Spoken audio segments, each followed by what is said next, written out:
Yes, अब है अपना एक नया टॉपिक, विलगित गोलीय चालक की धारिता।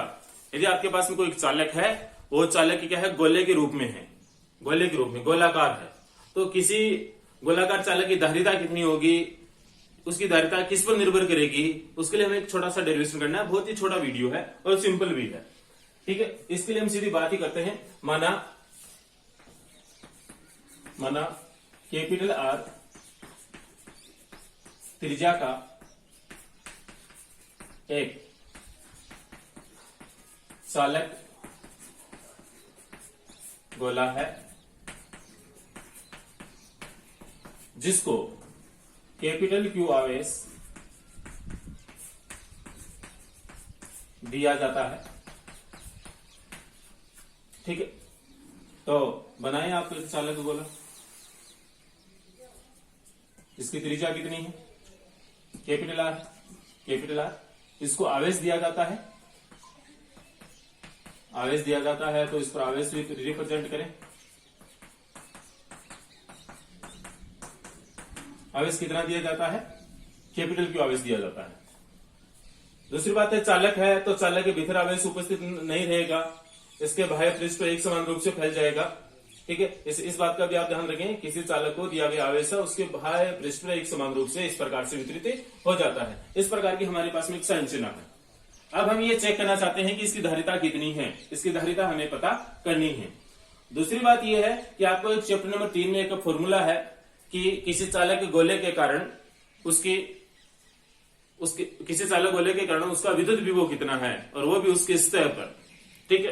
तो हम जानते हैं कि चालक गोले की सतह पर विद्युत विभव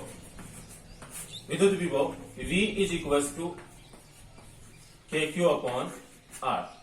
यदि आवेश यदि आपने कैपिटल क्यू मान रखा है तो कैपिटल क्यू रखें, स्मॉल क्यू मान रखा है तो स्मॉल क्यू रखें। K का मतलब है 1/4πε0। या इसको ऐसे भी लिख सकते हैं, K की वैल्यू यदि यहां पर हम चेंज करके लिखें तो V इज इक्वल टू 1/4πε0 और Q अपॉन R, ठीक है। कंबाइंड रूप से लिखें तो 1 को लिखना कोई जरूरी नहीं है, ठीक है। तो V is equal to Q upon 4πε0 R।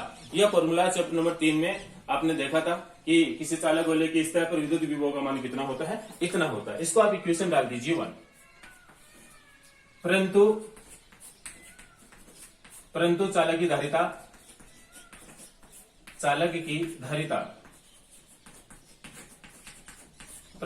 की धारिता को हम किससे लिखते हैं, C से।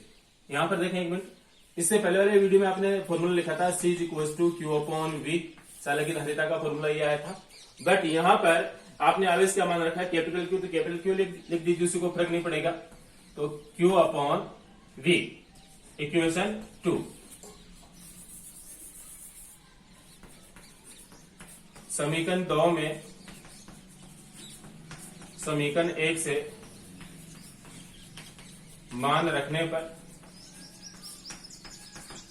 समीकरण 2 में 1 से मान रखने पर V का मान रख दीजिए भाई, V का मान ये रहा, यहां पे रख दीजिए। तो C इज इक्वल टू बराबर के साइन में ये, तो ऊपर क्या है Q, फिर V, तो V का मान रखें तो Q अपॉन 4πε0। Q से Q क्या हो जाएगा, कैंसिल, और ये घूमकर कहां चला जाएगा, ऊपर। तो C इज इक्वल टू 4πε, ये R भी है, ठीक है। तो 4πε0 और ये R,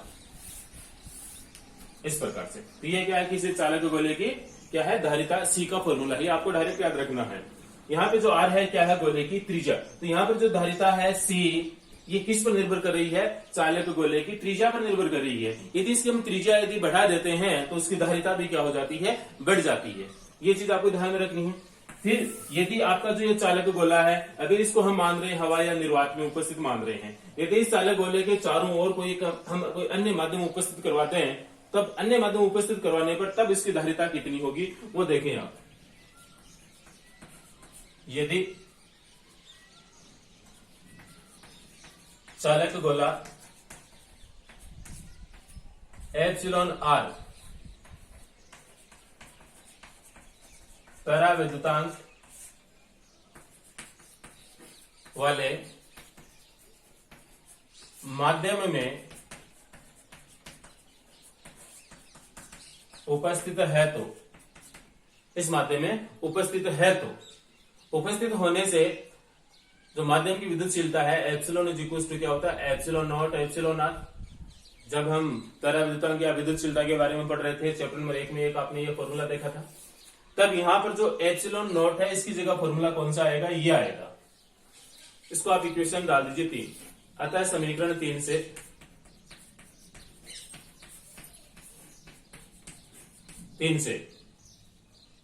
C is equal to 4 pi epsilon naught और एप्सिलॉन आर इंटू ए। ठीक है, तो किसी चालक गोले को यदि अन्य माध्यम में हम रख देते हैं तो उसकी धारिता का फॉर्मूला इस प्रकार से रहेगा। यह फॉर्मूला है वायु और निर्वात के लिए, यह फॉर्मूला है किसी चालक गोले को अन्य यदि हम किसी दूसरे माध्यम में रख देते हैं तो उसके लिए है। अब यहां पर देखें, इसकी और इसकी हम कंपैरिजन करें, समीकरण 3 व 4 की तुलना करने पर तो C इज इक्वल टू, अब इसको किसी माध्यम में रखा है तो इसको हम इंडिकेट करेंगे CM से, मीडियम, M फॉर मीडियम, ताकि ये दोनों क्या रहे, अलग अलग रहे, पहचान में आए अपने। ठीक है, तो CM और 4 पाई एप्सिलॉन नॉट और R, इसको देखें आप, 4 पाई एप्सिलॉन नॉट और R, इसकी जगह हम क्या लिख सकते हैं, C। तो C और ये बच गया एप्सिलॉन R।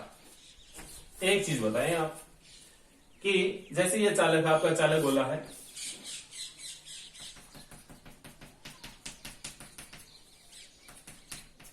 इसके चारों ओर जो माध्यम है वो हवा या निर्वात है, तब फॉर्मूला ये आया।